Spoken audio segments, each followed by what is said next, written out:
Et juste pour vous dire trois éléments un peu politiques qu'on a discuté lors de notre Assemblée Générale.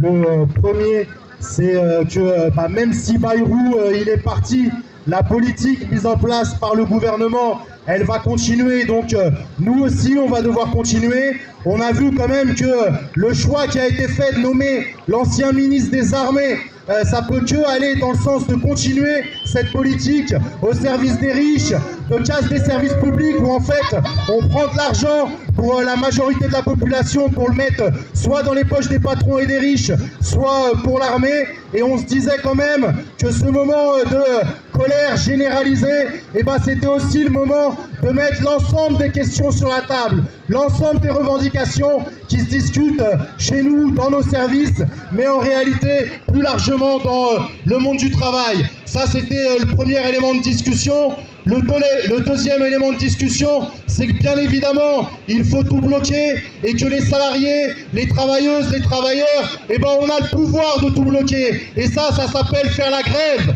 Arrêtez d'aller au boulot parce que c'est nous qui faisons tourner les entreprises, c'est nous qui faisons tourner les services.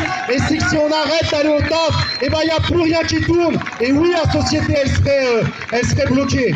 Le troisième élément de discussion qu'on a eu entre nous, c'est vive la démocratie, vive l'auto-organisation, vive les assemblées générales. On doit continuer à décider toutes et tous ensemble de la suite, que ce soit dans nos secteurs ou à l'échelle de la ville. Et c'est sûr qu'on peut se féliciter d'être des milliers aujourd'hui réunis.